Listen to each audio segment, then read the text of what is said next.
이번 비디오에서는 주성분 프린시플 컴포넌트 주성분이 뭐냐 라는 걸로 갈 겁니다. 아마 다별량 자료 분석 배우셨던 분들은 조금 좀 익숙하실 수 있는 단원이고요. 만약에 이거를 처음 들으신다면 맨 처음에 다별량 자료 분석 병행수강을 강력히 권고하였지만 전 사람마다 사정이 있을 테니까 뭐 어쩔 수 없다고 치고 그냥 이렇게 열심히 들으시면 되겠습니다. 자, 여기서는 조금 음, 그 분산과 주어진 자료의 분산과 평균을 많이 이용할 거거든요.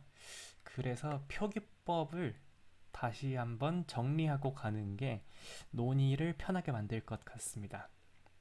자, 그래서 여러분들이 좀 아실 것 같지만 표기법법 한번 싹 정리하고 그다음에 주성분으로 넘어갑니다. 자, 우선은 첫 번째로 얘기할 거는 이번 단원의 모든 계산에서 우리는 모집단 개념을 사용하지 않습니다. 그냥 주어진 데이터만 잘 이렇게 마사지 하는 거예요. 자, 그래서 제가 그냥 별말이 없으면은 평균이랑 분산이라고 불리는 것들 모두 그 표본 평균, 표본 분산으로 생각하고 계산하시면 되겠습니다. 자, 그러면은 이때 그래서 표본 평균과 표본 분산 너무 자주 쓸 것이기 때문에 얘네들 그 노테이션을 다음 장에서 정리할 거고요. 다음에 y가 없는 상태에서의 표기법 한번 정리하겠습니다. 자, 주어진 데이터셋은 일단 이게 요 x를 여기서 제가 이렇게 쓰겠습니다. 주어진 자료 행렬은 xij, i는 1부터 n까지, j는 1부터 p까지 쓸 건데요. 자, 지금 이렇게 쓰는 거죠. 요게 x란 자료 행렬이 i는 1, i는 2 이런 식으로 쫙 있는 거고, 다음에 j는 1, j는 2 쫙 있는 겁니다. 그래서 여기가 뭐 이렇게 x11, x12, x13 이런 식으로 지금 나타나고 있고요. 그 다음에 칼럼은 보통 변수 하나를 대표하죠. 그래서 첫 번째 칼럼이 대표하는 그 변수 그냥 x1, x2, 다음에 xp라고 쓰고요. 다음에 변수 전체를 나타내고 싶을 때는 그냥 x, x, xp 이런 식으로 씁니다. 자, 그 다음에 i번째 여기 i번째 레코드 있죠? i번째 레코드 xi1, xi2, xi3, xip 얘는 열 벡터로 나타내기 위해서 이 녀석을 트랜스포즈 한 녀석을 우리는 얘를 이렇게 요 녀석을 이렇게 xi라는 벡터로 나타내겠습니다. 자, 그러니까 xi 열 벡터로 맞춰주기 위해서 xi 트랜스포즈는 그럼 여기 들어가 있다고 이렇게 얘기를 하면 돼요. 자, 그다음에 어디 보자. 그다음에 지금 좌측에 다 얘기했죠. 자료 용량이 나타냈고 피처 피계는 x1부터 xp까지로 나타내고, 그다음에 피처 피계를 한꺼번에 나타내고 싶을 때는 그냥 그 볼드체 없는 x 수고요. 자, 예를 들어 확률 x의 표본은 x의 표본은 여기 x1, x2 정확히 얘기하면 트랜스포즈죠. xn 트랜스포즈 이렇게 있는 거고, 그래서 다른 얘기로 하면 x의 실현값은 rp승 벡터의 실현값은 x1부터 xn이 있는 겁니다. 그 다음에 i번째 레코드 xi는 p 차원의 벡터 xi1부터 xip고요. 그 다음에 j번째 변수 xj의 관찰값은 뭐가 되는 겁니까? x1j, x2j부터 xnj 이렇게 있겠죠.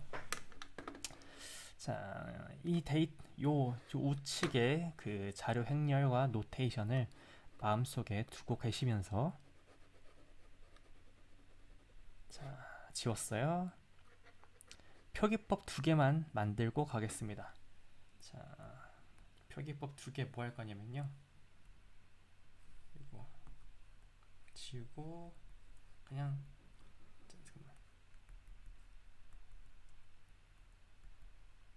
표본 평균은 2바 이렇게 x의 표본 평균은 2바 x 2헷 x로 쓸 거고요.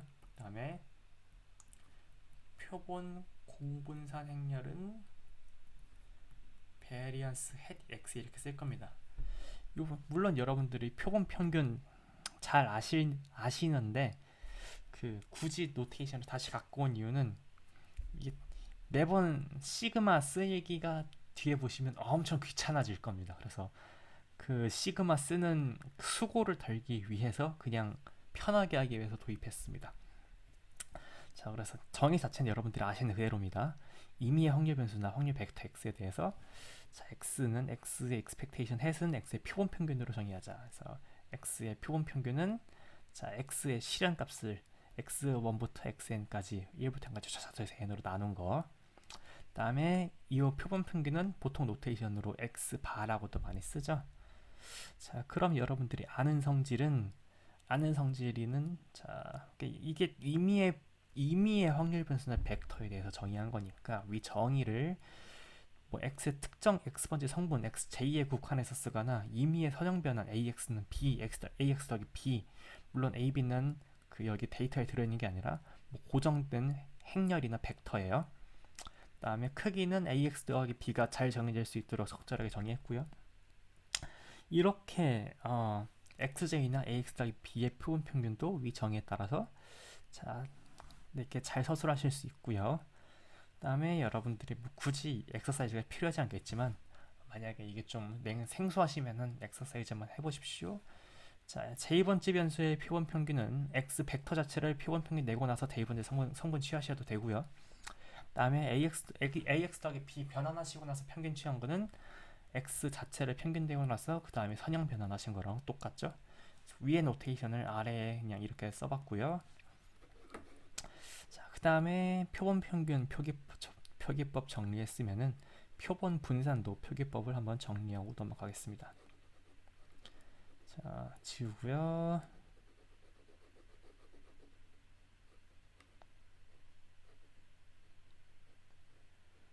그 다음에 자, 많죠. 자, 한번 줌아웃 하시고 자, 이번에는 표본 공분산을 편하게 나타내기 위해서 도입합니다. 자, 지금 x가 다차원 같은 경우에는 공분산 그 분산과 공분산의 개념이 확장돼서 공분산 행렬이라고 보통 쓰는데 자, 그래서 x의 표본 공분산 행렬을 베리언스 헷 x라고 이렇게 표기를 하겠습니다. 표기법입니다. 자, 그래서 베리언스 헷 x는 어떻게 정의해요? 자, 각각의 데이터에서 표본 평균 빼요. 그 녀석을 자기 자신이랑 자기 자신 트랜스포즈 하면은 얘가 p by 1이고 얘가 1 by p니까 p 곱하기 p 행렬이 되죠. 그 다음에 걔네들을 이렇게 자, 그래서 편차 1차원일 때는 편차 제곱의 평균인데 다차원으로 가면 편차랑 자기 자신의 그 편차랑 편차끼리의 막 이렇게 다 모든 곱들을 다 정의한 다음에 그것들을 평균을 구합니다. 분모는 n 빼기 1로 바꿔도 되고요. 다만 그냥 논의의 편의상 n으로 통일했습니다. 바꿔도 모든 논의가 다 성립합니다. 다음에 저는 이게 p by p 매트릭스를 공분산 행렬이라고 보통 쓰는 그 베리언스 x로 쓰는데 이거를 그냥 코베런스 x라고 쓰기도 합니다. 그래서 보통 얘를 세분화해서 쓰시면은 표본 공분산 행렬의 각각의 성분은 자, 베리언스 x1이라는 그 변수의 표본 분산 다이어고널은 각각의 그 각각 변수의 표본 분산이고 여기 i, j번째 성분은 i번째 변수랑 j번째 변수의 그러니까 jk가 낫겠다. j번째 변수랑 k번째 변수의 그 표본 공분산이죠. 자, 그래서 얘네 둘은 이렇게 요 다이오고널을 요 메인 주대각선을 기준으로 대칭인 행렬이고요. 이 표본 공분산 행렬은요. 자, 그러면은 우리가 표본 평균 정의했을 때처럼 자, x의 뭐 특정 성분 xj 표본 분산 아니면 두 성분 간의 공분산 그러니까 두 칼럼 간의 공분산 아니면 한 칼럼의 표본 분산 아니면 임의의 선형 변환 어떤 벡터 자체를 이렇게 ax 더하기 b 선형 변환을 한 표본 공분산 행렬도 뭐 위의 정의를 따라 가지고 xj는 j 번째 변수만 표본 그 평균의 뭐야 편 그 j 번째 변수에 대해서만 편차 제곱 이렇게 한 거. 이건 트랜스포즈가 아니라 그냥 이렇게 제곱되겠죠? 그다음에 J번째, K번째 공분산 같은 경우에는 자, 뭐 이렇게 스칼라니까 트랜스포즈 할 필요 없고요. J번째 변수의 편차, 그다음에 K번째 변수의 편차 곱해가지고 평균 낸 거고. 그다음에 뭐 AX 더하기 B 같은 경우에는 각각의 그 관찰된 값의 벡터에 대해서 다 선형 변환한 다음에 그 녀석의 표본 평균에 대해서 뭐 빼고 다시 트랜스포즈 하시면 되겠죠. 이렇게 정의할 수 있습니다. 자, 그 다음에 제가 이거를 이 노테이션을 갖고 온 이유는 자, 이 새로운 노테이션을 이용해 가지고도 이런 등식들을 다 뽑아낼 수 있기 때문이에요. 여러분들이 그냥 헷 노테이션 없이 그 평균과 분산을 성질해서 알고 계시던 것들 표본 평균이랑 표본 분산이라고 해서 성립하지 않을 이유가 없죠. 그래서 표본 공분산 행렬 자체는 자, 자료 자체를 똑같이 어느 쪽으로 오른쪽으로 밀었어. 그렇다고 해서 표본 공분산 행렬 더하는 거 아니죠. b 더해져서 표본 공분산 행렬 구했는데 b가 사라졌습니다. 그래서 b에 상관없습니다.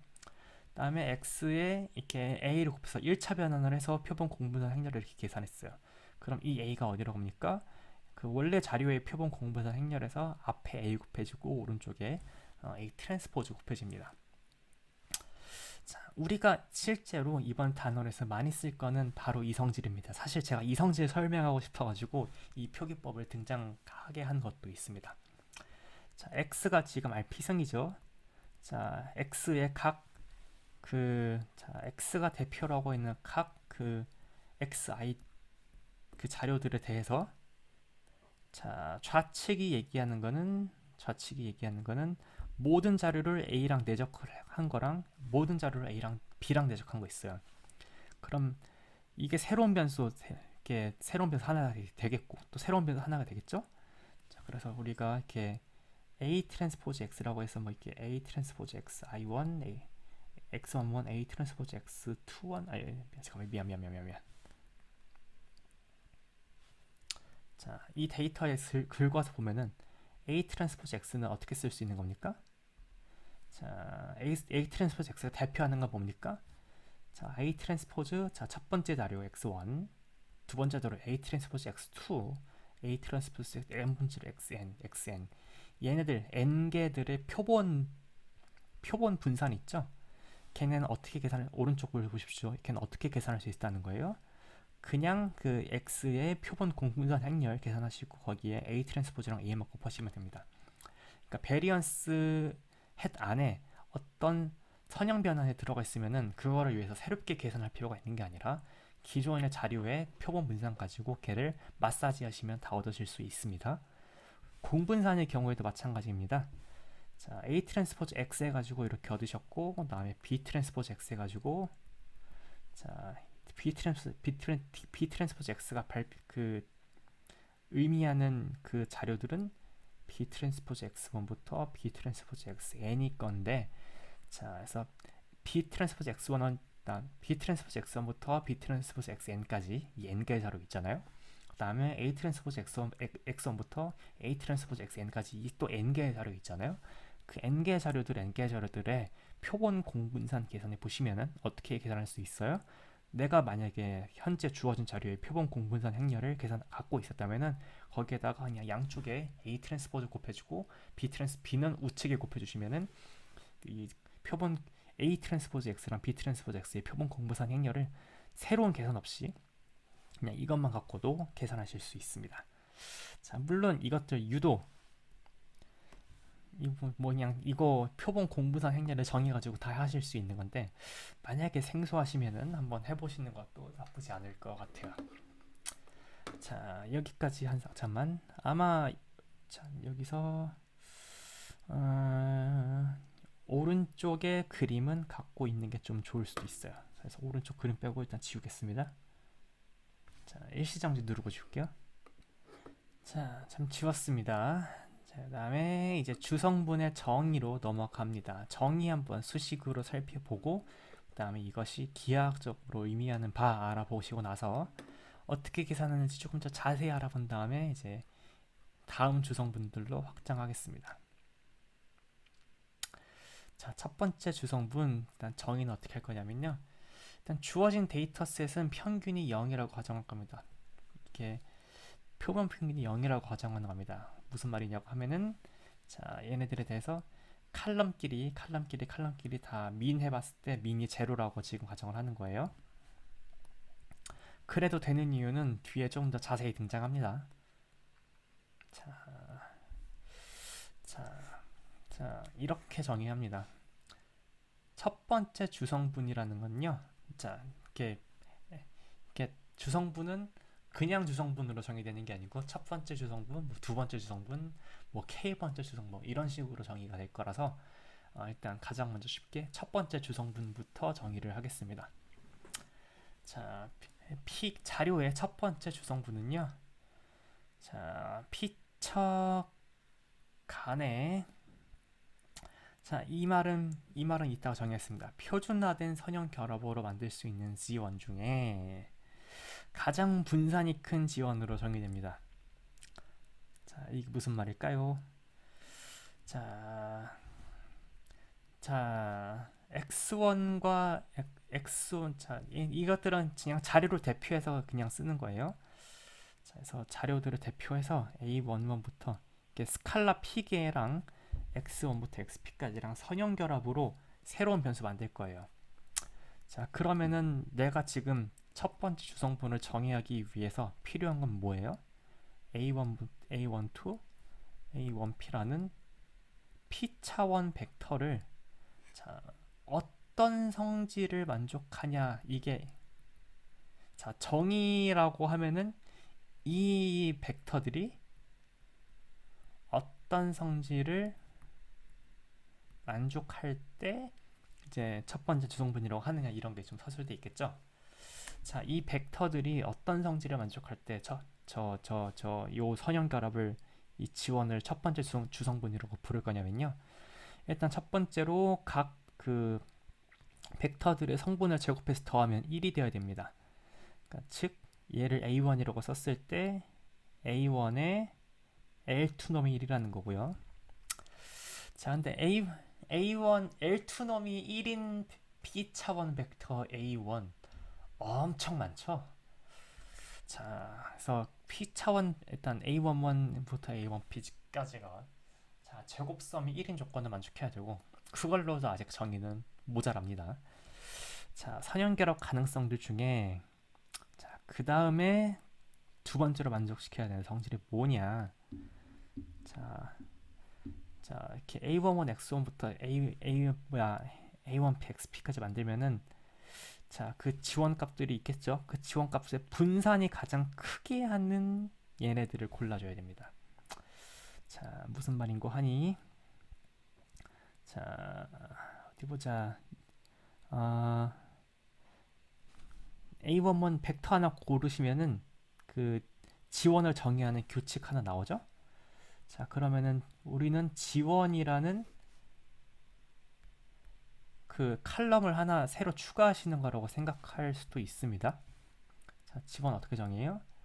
A11 X1 더하기 A1 PXP. 아직 A1부터 A1P까지 정하지 않았는데요. 하나 정했다고 쳐요. 하나 정했으면은 자, 첫 번째 자료에 대해서 자, 얘를 편의상 A1 트랜스포즈 X라고 쓸까요? 편의상 A1X가 자, n개의 자료에 대해서 다 계산될 수 있겠죠? 저 A1 트랜스포즈 X1, A2 트랜스포즈 X2 다다다. A1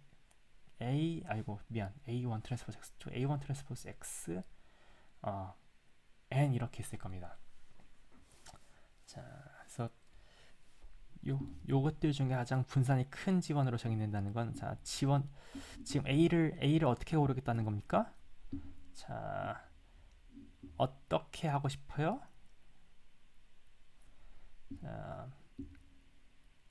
자, A1 트랜스포즈 X로 자, A1을 여러분들이 무엇으로 지정하시건 그럼 A1 트랜스포즈 X는 A1 트랜스포즈 스몰 x부터 a1 트랜스포즈 스몰 xn까지 있을 텐데, 그럼 얘네들의 표본은 분산이 다 있겠죠? 자 그러면은 내가 a1 하나 지정하는 순간 a1 트랜스포즈 x의 표본 분산값 하나 나올 테죠? 자 그러면은 내가 a1을 이걸로 지정했어. 그럼 이 표본 분산값 하나 나오고, a1을 저렇게 지정했어. 그럼 표본 분산값 하나 또 나오고. 자 그러면은 a1 하나 지정할 때마다 a1 트랜스포즈 x라는 새로운 변수의 표본 분산이 나오겠죠? 그럼 그 나오는 표본 분산 값들 중에 가장 a1을 어떻게 지정하면은 요 표본 분산이 가장 높아질까요? 뭐 어떻게 계산할지는 잘 모르겠어요. 근데 일단 가장 높아지도록 a1을 지정했을 때 그 a1의 그 조합이 있겠죠? 자, 그 조합으로 그 조합으로 만들 때의 그 지원. 자, 그 최고로 이 표본 분산을 최고로 만들어줄 때의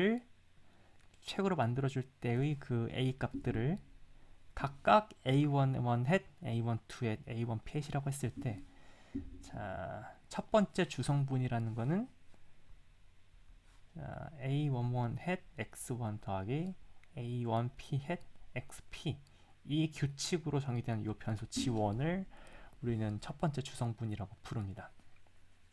자, 지금 말이 되게 꼬여 있죠?